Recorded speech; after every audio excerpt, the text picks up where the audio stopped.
Y a continuación, Vladimir Ariza, sociólogo y magíster en educación de la Universidad Nacional, nos va a presentar el tema el dispositivo de gobierno de la adolescencia en Colombia en los años 20 y 30 del siglo pasado. Este trabajo hace parte de una ponencia que presentamos en el Congreso Internacional de Americanistas, que se realizó este año, y también se encuentra en este libro Saberes, Sujetos y Métodos de Enseñanza. Este libro, digamos, se podría considerar como una de las extensiones de aquel proyecto que realizó el profesor Javier Sáenz Obregón con el profesor Óscar Saldarriaga, que es Mirar la Infancia. Bueno, también digamos como quisiera preguntarles a ustedes, ¿ustedes qué entienden, digamos, o qué consideran que son como las características de los jóvenes y de los adolescentes? Digamos, ¿cuáles, digamos, les lanzo tarea? No, les mandan, digamos, eso, digamos, ustedes tienen una hermana menor, ¿qué características tiene esa hermana menor que está pasando por esa etapa de la adolescencia? ¿Cuáles son las imágenes que tienen sobre esa época? ¿Qué tienen?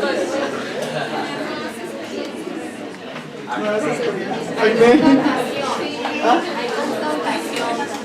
Con lo que dicen los adultos, con la norma, confrontación con los adultos, con la autoridad, con la disciplina, confrontación con la autoridad, la disciplina, ¿qué más?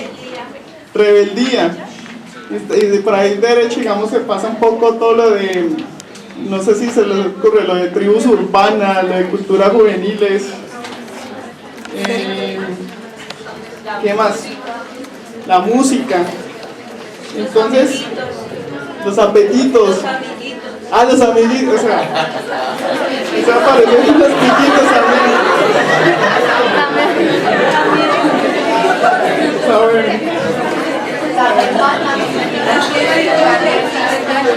¿Es qué? Ok. Bueno, digamos, hace ya unos años, Pierre Bourdieu en una entrevista le hacían la misma pregunta, que era ¿qué es la juventud? Y el hombre era muy radical, decía como, la juventud no es más que una palabra.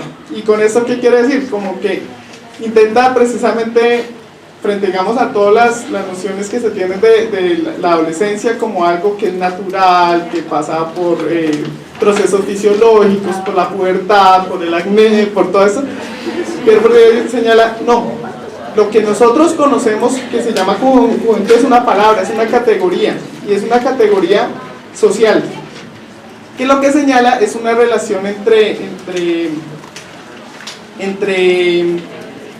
estos, digamos, las instituciones que se podrían considerar adultocéntricas, la escuela, la familia, o sea, que está, digamos, que se centran en el adulto como poseedor que tiene un poder y un saber, y los jóvenes y los niños. Entonces, en ese sentido, el hombre encuentra, por ejemplo, señala casos, por ejemplo, en Roma, donde, digamos, la salida de la juventud era hasta los 30 años, cosa que para nosotros se nos hace inconcebible. Sí, digamos, para nosotros, esa es, digamos, otra forma de ver cómo eso que llamamos juventud, y en el caso de adolescencia es una cosa social, digamos, que por ley, que por la Organización Mundial de la Salud se establezca, no, es que su merced es joven, es adolescente de los 10 a los 14 y es joven hasta los 18 años, y a los 18 años al día siguiente ya puedes votar, ya eres adulto, ya tienes que comenzar a pagar salud y pensión. Digamos, comienza a ver ese carácter como arbitrario de lo que se considera adolescente. Nuestra investigación, digamos, como que quiso dar un poco de ese proceso, de cómo se comienza a pensar a unos sujetos que ya no eran los niños, digamos, que se asumían para la escuela primaria, sino, digamos, con todo este proceso que nos señalaba la profesora Martínez de la educación del bachillerato, la educación secundaria, ¿quiénes son esos que comienzan a entrar en la educación secundaria, que son diferentes? Bueno, para la década de los 30, más o menos, comienzan a haber unas transformaciones en la educación, unas reformas en la educación secundaria, en la educación normalista, que digamos se orientaron un poco por las ciencias humanas, como que, y por las ciencias humanas, por las ciencias médicas, lo que se llaman los saberes modernos sobre seres humanos, así como por la escuela activa. En este periodo, digamos, comenzaron a surgir precisamente estos discursos que ya no hablan, que comienzan a hablar sobre el adolescente, sobre la pubertad, sobre, digamos, con términos análogos, segunda edad escolar, etapa sexual. ¿Por qué? Porque, digamos, es un periodo que se considera es la primera vez que entra un sujeto que o sea, la infancia en este periodo se consideraba como asexual, no tenía, digamos, no se consideraba que tuvieran deseos, intereses, orientaciones sexuales. A pesar de Freud, no se consideraba en esa época esto. Entonces el adolescente sí, el adolescente es la primera vez que, digamos, se considera que la pubertad tiene la sexualidad, se considera un sujeto sexual. Entonces la primera vez no, pero digamos se considera que ya comienza a aparecer un sujeto sexual en la escuela. ¿Y cuáles son los problemas que esto trae? Bueno, el adolescente permite pensar ver una serie de transformaciones dentro de las formas de cómo se piensa la sociedad, de cómo se piensan los sujetos en la escuela. En primer lugar, la sexualidad aparece como objeto del discurso de los saberes expertos y de prescripciones morales. Para ese periodo es importante, digamos, que estamos hablando en primera mitad del siglo XX, que el poder de la iglesia, por así decirlo, era muy, muy fuerte en ese periodo. Entonces la sexualidad, digamos, era un tema que si no, digamos, no era censurado de forma explícita, digamos, como que se omitía. Sí, o sea, no era un saber que circulara mucho, no salía, digamos, en la revista, no era un conocimiento que se hiciera tan explícito, circulaba más bien de forma implícita, en unos discursos más. A partir, digamos, de que se comienza a hablar de la adolescencia, no, ya, digamos, se comienza a ver lo que les comentaba, la adolescente como un sujeto sexuado. Se comienza a hablar sobre los problemas de la sexualidad de esa época, la masturbación, las diferencias sexuales entre niñas y niños, la pubertad, la menstruación, la menarquia, todo eso. Segundo, una visibilización de los caracteres culturales de los niños y los adolescentes. Entonces se comienza, digamos, a ver, en este periodo se comienza a ver, digamos, las diferencias de los niños en relación con las regiones. Entonces, por ejemplo, no sé si ustedes tienen esa imagen de que no, los niños costeños por el calor y todo esto son más precoces, entonces son diferentes a nosotros civilizados de tierra fría, ¿sí? Esa serie de imágenes comienzan a circular para esta época, esa serie de imágenes que nosotros la tenemos como algo jocoso, pero que acá, digamos, hace parte de un discurso experto. Esta es una psicologización de los problemas sociales como la delincuencia infantil. Entonces, la delincuencia infantil, digamos, que era la pregunta que tú tenías, era la delincuencia infantil. Hay un momento que se considera la delincuencia infantil como un sinónimo de anormalidad en términos biológicos y fisiológicos, sí, como que si un niño cometía un acto delincuente o era parte, digamos, de un discurso religioso, era como parte del mal ejemplo, todo esto, o si no, era un chico enfermo, un chico anormal. En ese momento no, cuando comienza a pensarse en los adolescentes se comienza a ver, no, es que, digamos, esos problemas, esas transformaciones fisiológicas junto a los problemas sociales hacen que el chico cometa actos delincuenciales. Otra cosa que hace, digamos, que se comience a pensar en los adolescentes es la ampliación de los escenarios de gobierno.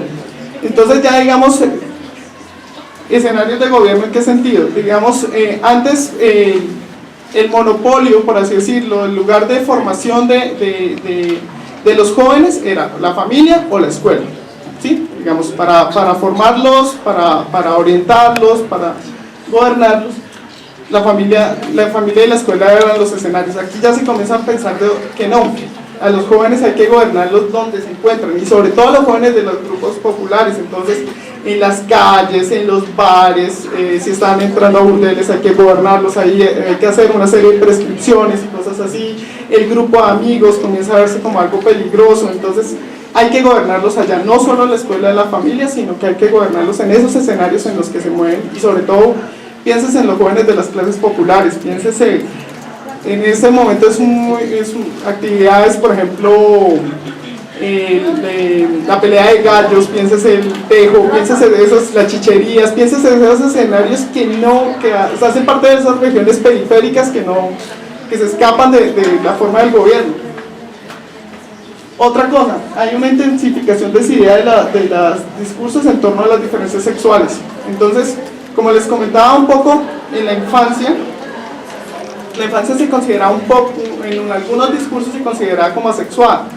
Con la aparición de la adolescencia, de la pubertad, la menarquia, la menstruación en el caso de la niña, las primeras poluciones en el caso del niño, se comienza a ver que hay diferencias en la pubertad y que esas diferencias se tienen que tener en cuenta en la escuela.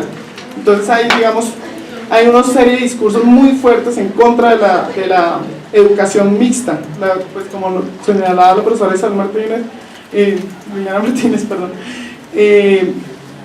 aquella idea de que solo bachillerato masculino, digamos, se imperaba aquí de forma gruesa, y digamos en este periodo, digamos, señala eso, que las mujeres tienen una educación especial, específica, ligada a lo que se consideraban sus tendencias naturales, la maternidad generalmente, mientras que el hombre si es racional, si es virtuoso, si es público, entonces digamos su educación tiene que ir a lo público, al Estado. Este es un escenario donde se piensa en una educación fuerte diferenciada entre ambos.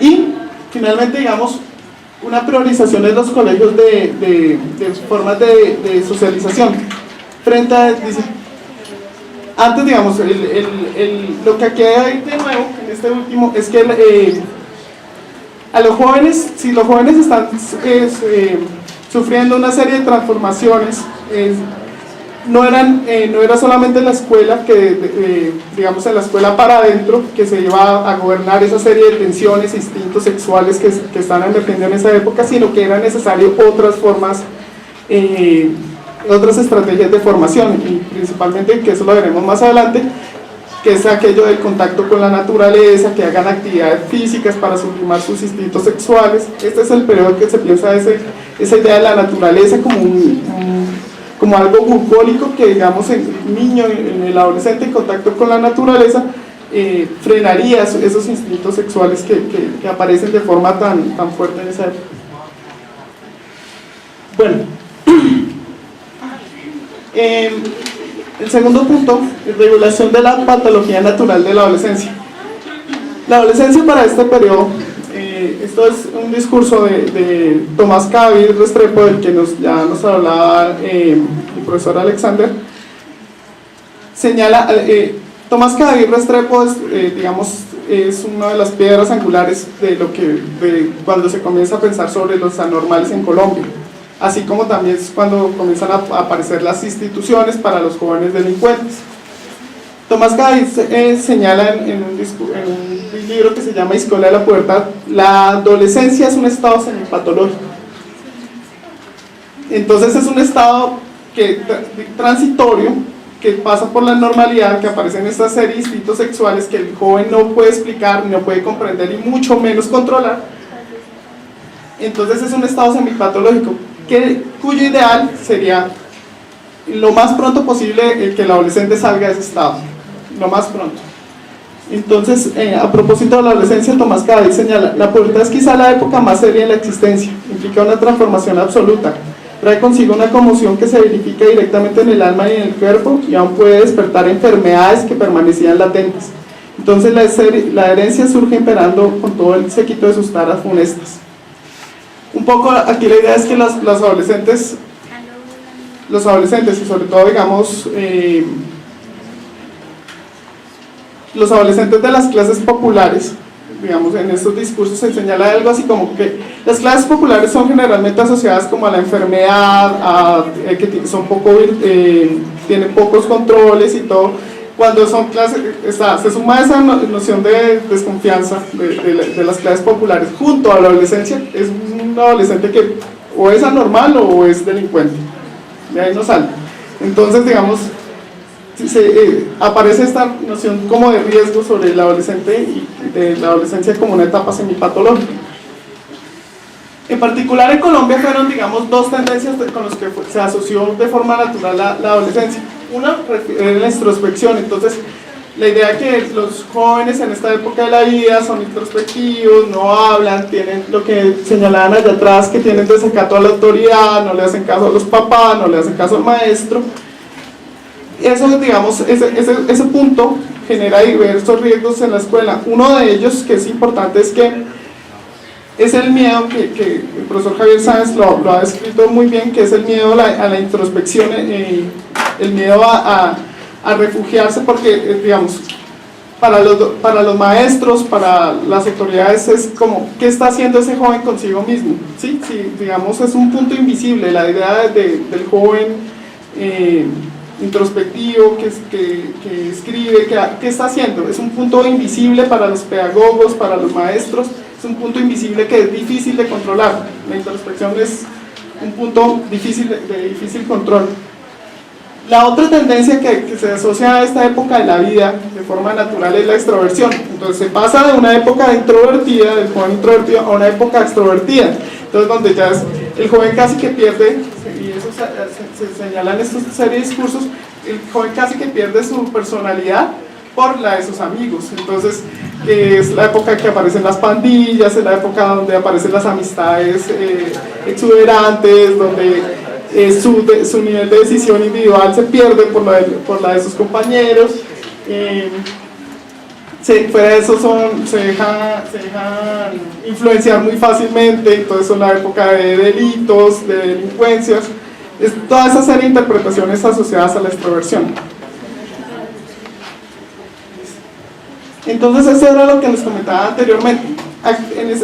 Para controlar esa serie de instintos, de tendencias que se asocian a la naturaleza, se comienzan a pensar estrategias que ya no son estrategias clásicas, digamos, no es la escuela disciplinar, no es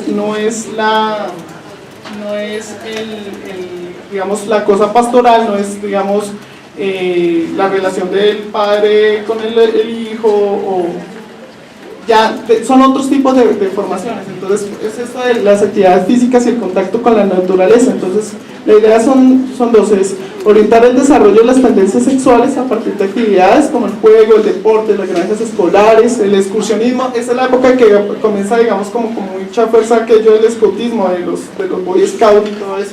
Eso es, digamos, como parte de su origen, por así decirlo, que es la idea de que los niños en contacto con la naturaleza, sus instintos sexuales se deriven a cosas productivas y sociales y moralmente virtuosas.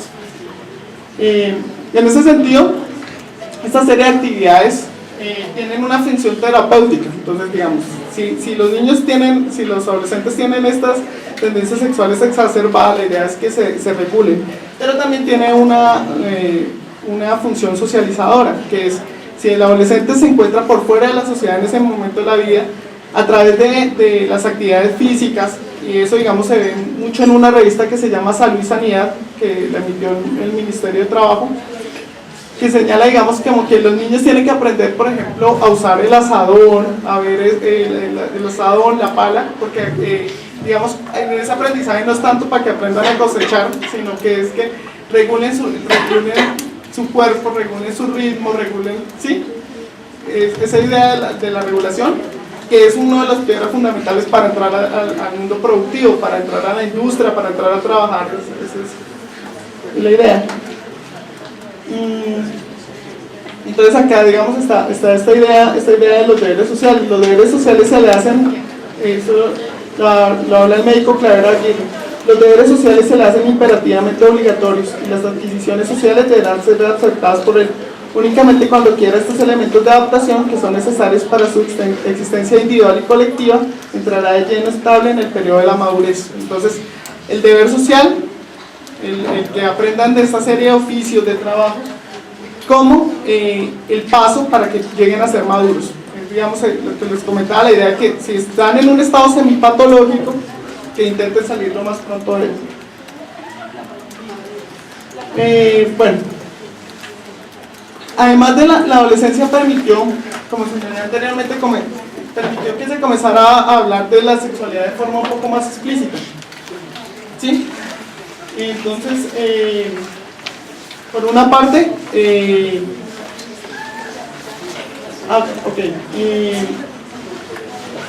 por ejemplo, eso anudaba un conjunto de analogías adolescente-población pobre. Entonces, toda esa serie de tendencias, por ejemplo, la extroversión que les comentaba, la idea de que la pérdida de la individualidad por la pérdida por el colectivo, eso se ve sobre todo, digamos, cuando se ven las interpretaciones sobre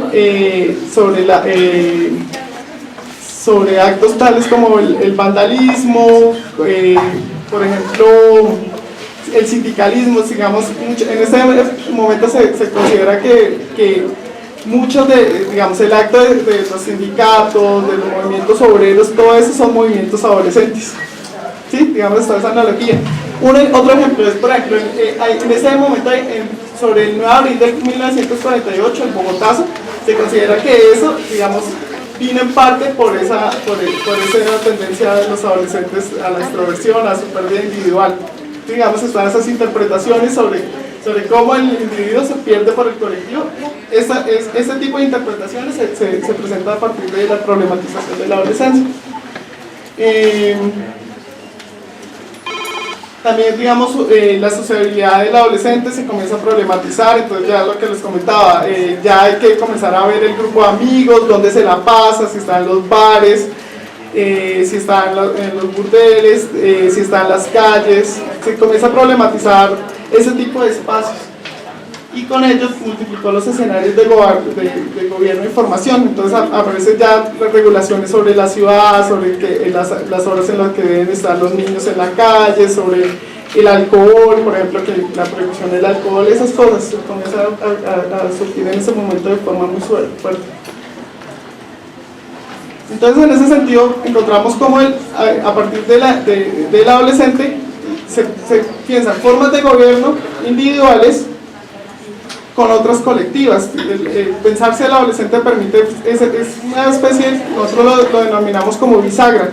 El adolescente permite pensar formas de gobierno, digamos, en la escuela, que el padre le hable sobre su sexualidad, pero ya también formas de gobierno por fuera de la escuela, formas que incluyen la ciudad, que incluyen otros escenarios, es una bisagra.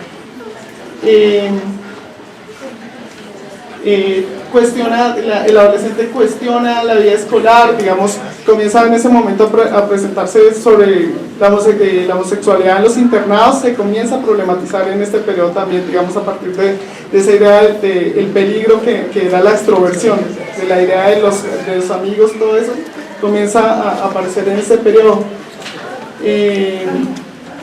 Sobre los modelos paternos, acerca de la sexualidad, y también aparece esto, protección de los adolescentes de la naciente cultura de masas. En este periodo se tiene un pavor, pero ustedes lo ven, digamos, en la documentación, se tiene un pavor sobre el cine. El cine para los jóvenes es lo peor, porque presenta, por una parte, digamos, son de esos escenarios de difícil control. Otra parte genera, digamos, como ejemplos, presenta malos ejemplos a los jóvenes. Entonces la idea de que los jóvenes el cine pueden cometer actos violentos, se tiene un miedo, un pánico moral sobre el cine. Bueno, finalmente, Alice.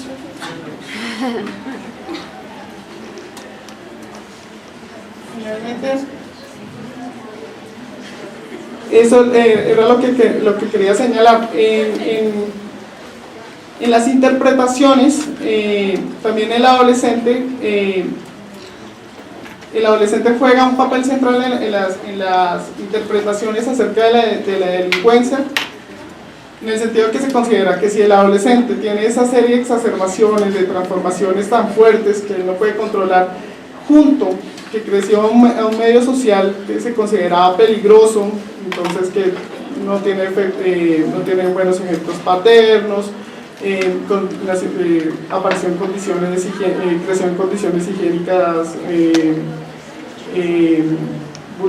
que son vulnerables, fuera de eso subbarrios de dudosa moral, como aparecen en algunos registros sobre delincuentes infantiles. El adolescente permite que los problemas sociales como la delincuencia infantil se comiencen a psicologizar, por así decir, sí, que son, digamos, si el joven comete esa serie de actos de delincuencia infantil, eso se debe digamos, es un problema que ante todo psicológico, que es relacionado con esas transformaciones. Problema que, entre otras cosas, digamos, ese problema uno lo podría considerar muy actual. Con eso quiero terminar. Hoy se cumple un año de la muerte del joven grafitero. ¿Sí? No sé si lo vieron. Y esas interpretaciones, cuando yo, digamos, más o menos he venido siguiendo los comentarios de la gente, digamos, está la noticia en El Espectador, entonces los comentarios, el foro y todas esas cosas. Y estas interpretaciones sobre el adolescente como delincuente son muy fuertes aún. Digamos, casi que, digamos, muchas personas un poco justifican la muerte del joven, o sea, admiten, no, efectivamente el policía se equivocó, eso mal, pero casi que un poco justifican, pero dicen un poco, estaba cometiendo un acto delictivo, estaba rayando, entonces por ahí, y fuera de eso también siempre quedó la duda de que si había participado en el robo. Entonces, digamos, estas asociaciones que del adolescente como alguien de forma natural problemática y de problemas que digamos tiene relación con problemas sociales, esa naturalización es una cosa muy fuerte que aún, digamos, podemos ver en estos casos extremos como fue el caso del grafitero.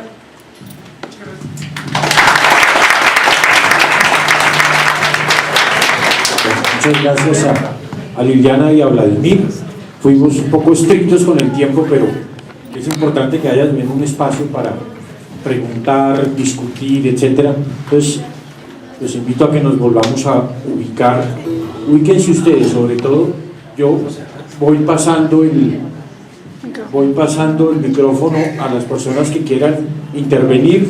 Les pido el favor, eso sí, que pues hagan preguntas y no comentarios de esos larguísimos que son como una tercera ponencia, porque ya la cosa es un poquito complicada. Entonces, que hagan su pregunta e inmediatamente pues le damos la palabra si ustedes quieren hacerle su pregunta a los dos. Académica en el que estamos, como tú mencionas, desde hace mucho tiempo, en el que ya la primaria era y después bachillerato era y hoy mi bachillerato no vale para 3 pesos, pero ahora la universidad pero ya la mía no va a valer un carajo, y definitivamente la maestría en algún momento, pero ahora no sé si va a alcanzar. ¿Cómo hacer para frenar esto? Y veo además unas coincidencias históricas muy particulares del proceso que tú describes del bachillerato que vivió históricamente a lo que se vive hoy en día en una universidad, ¿sí? Y se gradúan, presentan el ECAES, todo el mundo dice lo mismo del ECAES, que es lo que se decía del ICFES, y es que no sirve para... Y pues definitivamente hay como muchas similaridades, pero la pregunta es cómo parar eso, o sea, cómo frenar eso. Después va a haber un posgrado.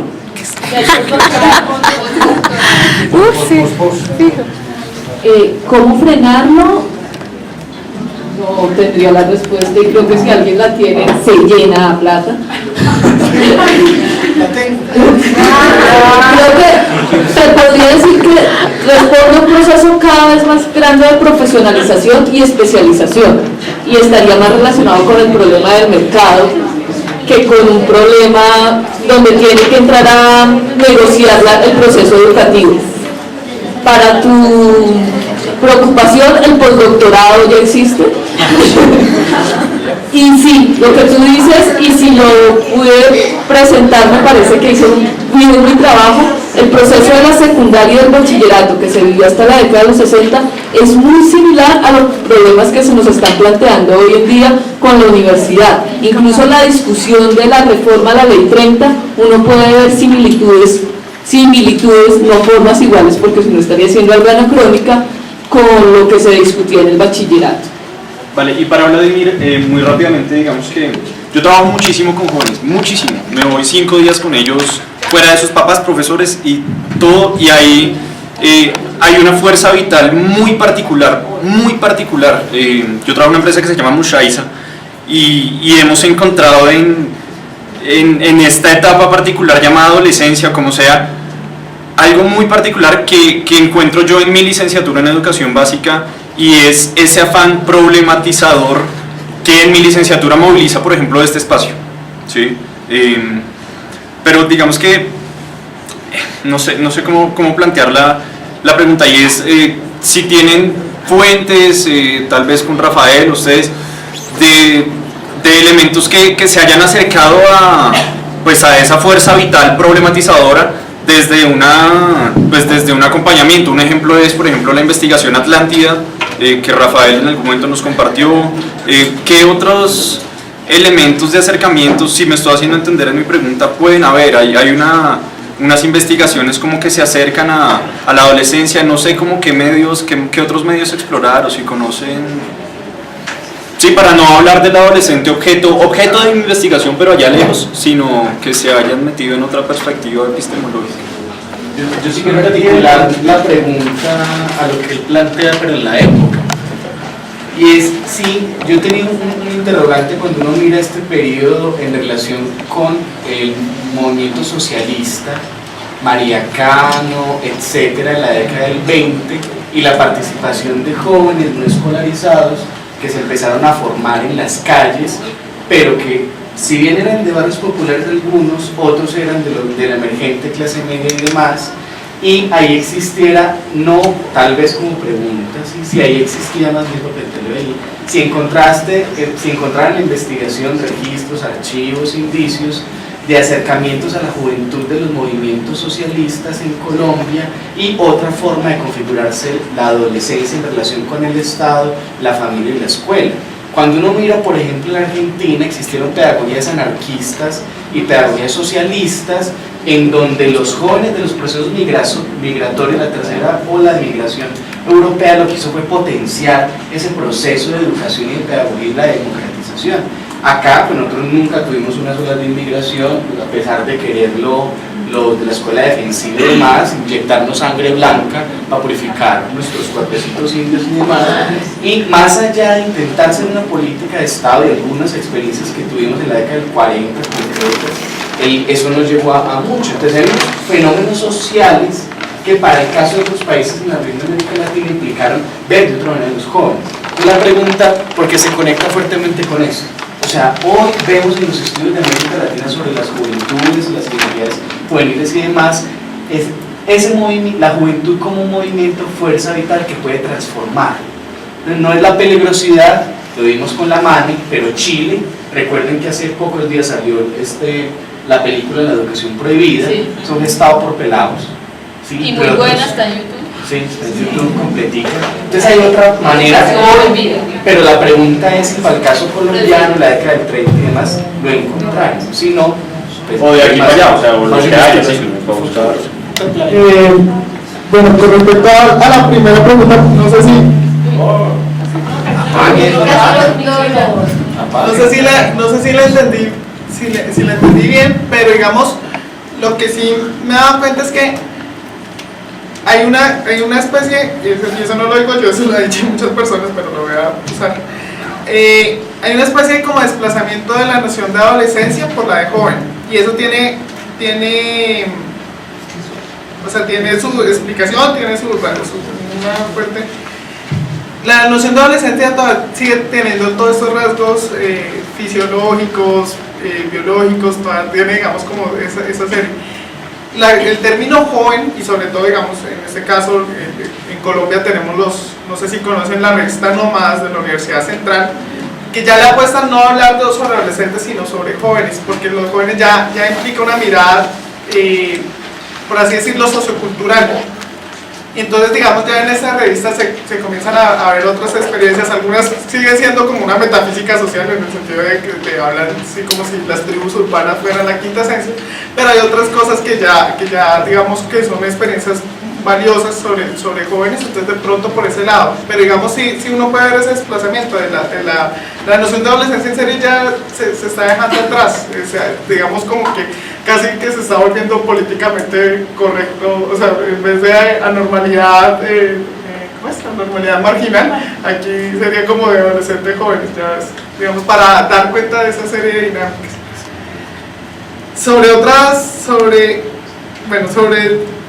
Hay dos cosas, la pregunta de Alexander. Una, encontré, digamos, una que me gustaría leerlo, pero no lo tengo acá, pero bueno, nos demoraríamos, que era José Antonio León Rey, es un juez de menores de la Universidad Javeriana, y él escribió un libro que se llama, ya se me pasa el nombre, se llama algo así como Experiencias de un juez de menores, algo así, y él habla precisamente que describe una protesta estudiantil en términos sí, como que eso en realidad era una cuestión de adolescentes. Y lo describe así, digamos, en las protestas estudiantiles, que gritaban y que no sé qué, lo describe en términos de, no, esa es su exacerbación por sus instintos sexuales. Y esa es la forma como la interpretaba. Otras formas de escuela no, pues yo no he encontrado, la verdad. Hay una cosa que yo no sé, ahí la profesora nos puede ayudar, y también nosotros en la Riega.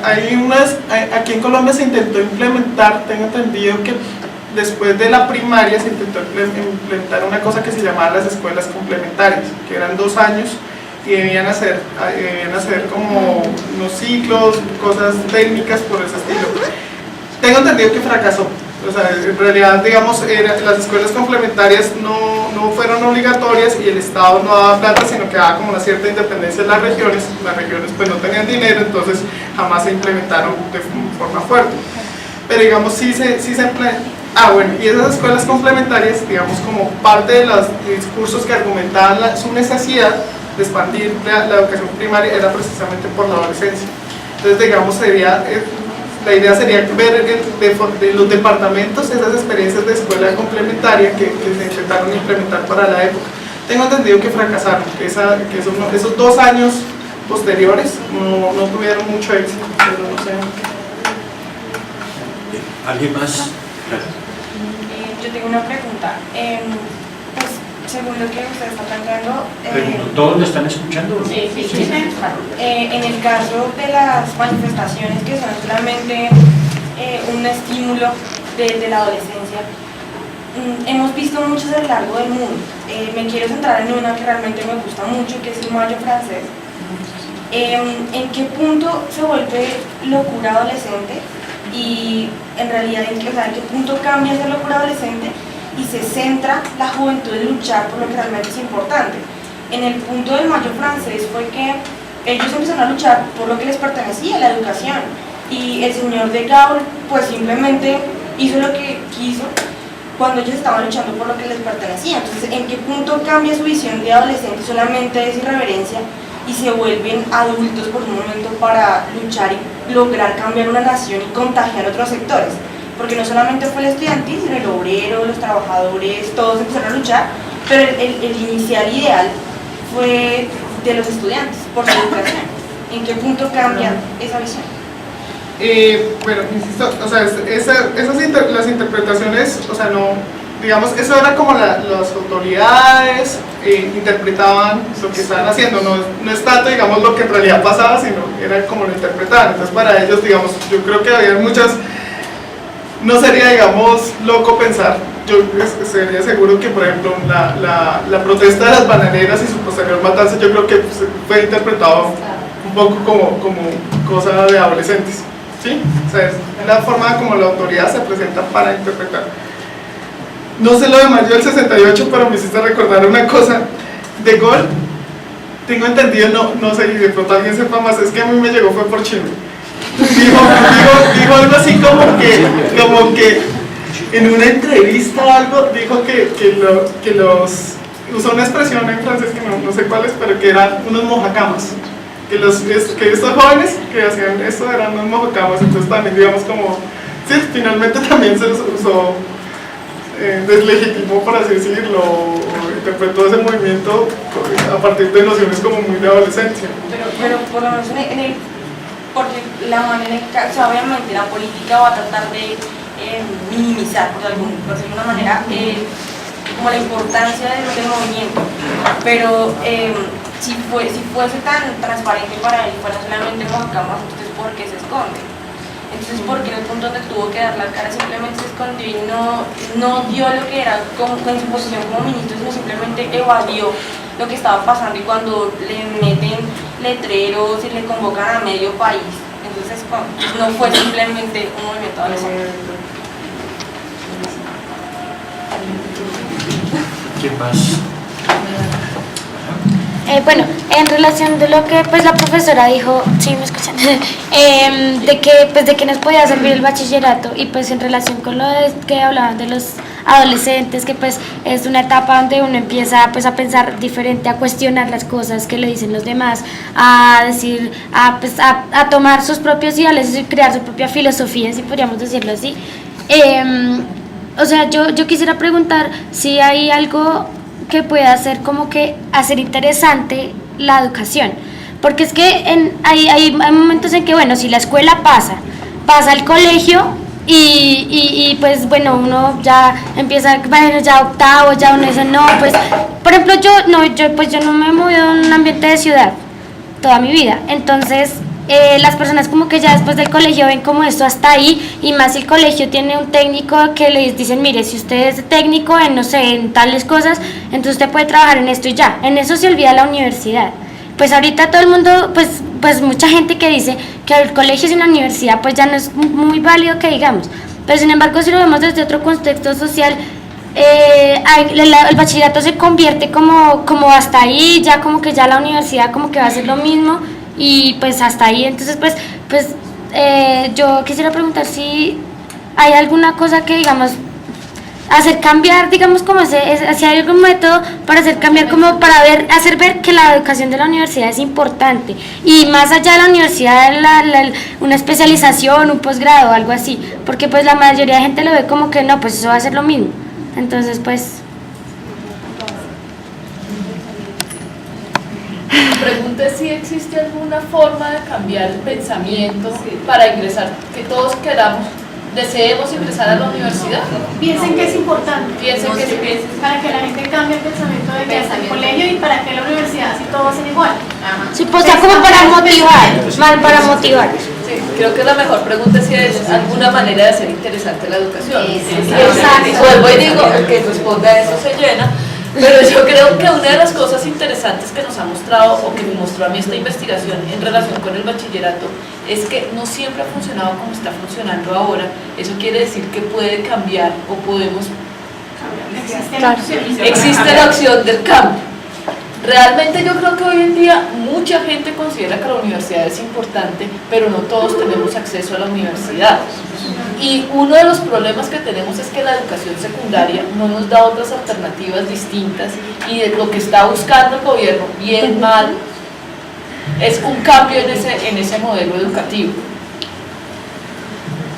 No sé si con eso te contesto la pregunta, ¿cómo hacer interesante? Creo que eso es lo que han intentado siempre, y muchos de los cambios que se intentaron en el bachillerato, o los tipos de bachillerato, más que hacerlo interesante era hacerlo útil, porque la noción de utilidad es la que viene a jugar en relación con el mercado.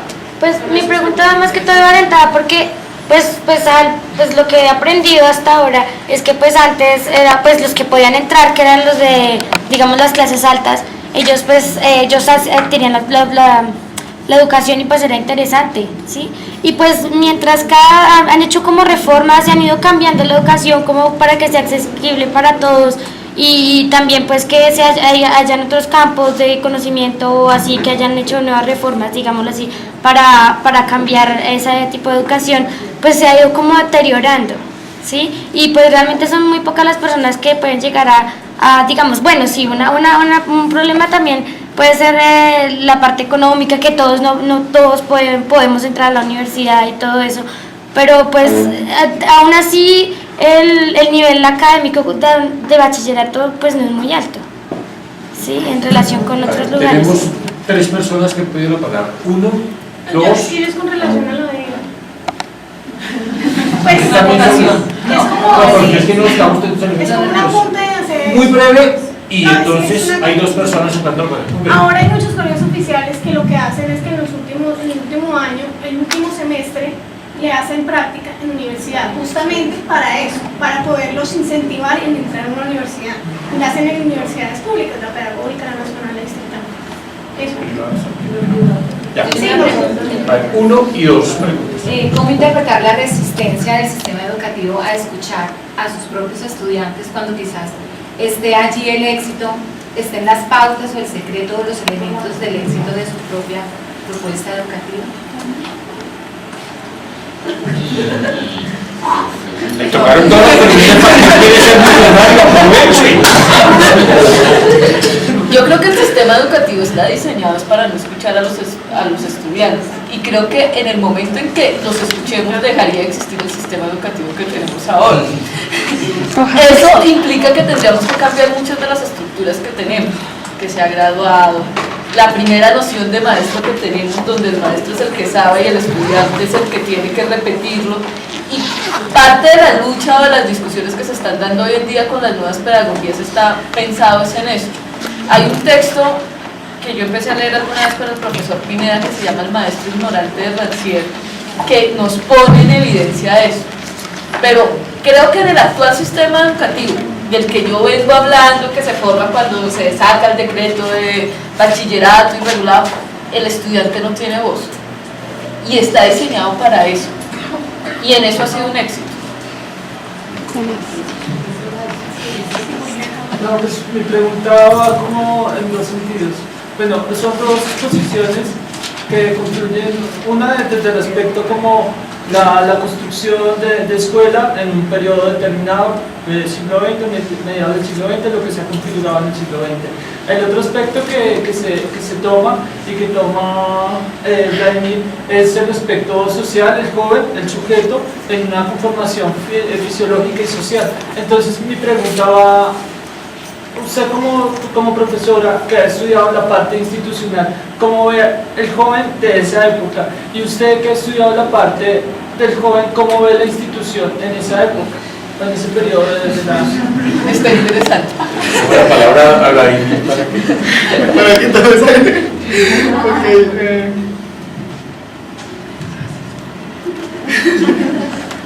¿Cómo toma la institución? No, yo no sabría, digamos, o sea, dar como una respuesta. Lo de la moratoria. Bueno, sí, partamos de la moratoria. Dos cosas. Uno, ese periodo se comienza, ¿saben más o menos, se tiene manejan el concepto de moratoria social? Moratoria social, a grandes rasgos, y a riesgo de que me den después. Moratoria social es un concepto que hablan varios teóricos, que es para dar cuenta de los jóvenes. Entonces se considera, digamos, es ese espacio social, permitido socialmente entre la infancia y la adultez, en la que, digamos, se posterga una serie de responsabilidades sobre los sujetos. Entonces el matrimonio, la entrada al mundo del trabajo, cuando se da esa condición, que generalmente las clases burguesas, es que se comienza a hablarse sobre jóvenes, ¿sí? Digamos, por ejemplo, el que acuñó el término adolescencia uno de los que acuñó el término adolescencia es un teórico que se llama Stanley Hall, en 1903, y él estaba comenzando a observar precisamente esa serie de jóvenes que ya estaban postergando su entrada a la adultez, y entonces y los denomina adolescentes. Grandes rasgos, insisto, creo que hay muchas cosas por decir. Ese es el concepto de moratoria social, como esa postergación que permite que una persona se denomine joven o adolescente en este caso. Acá en Colombia, la moratoria social, digamos, operó de otra forma, operó, digamos, en estos discursos operó de otra forma, porque, digamos, como se tiene un poco el miedo de que lo que, de la desescolar, de que se tiene la noción de que los jóvenes de las clases populares no entran a la educación secundaria, ¿sí?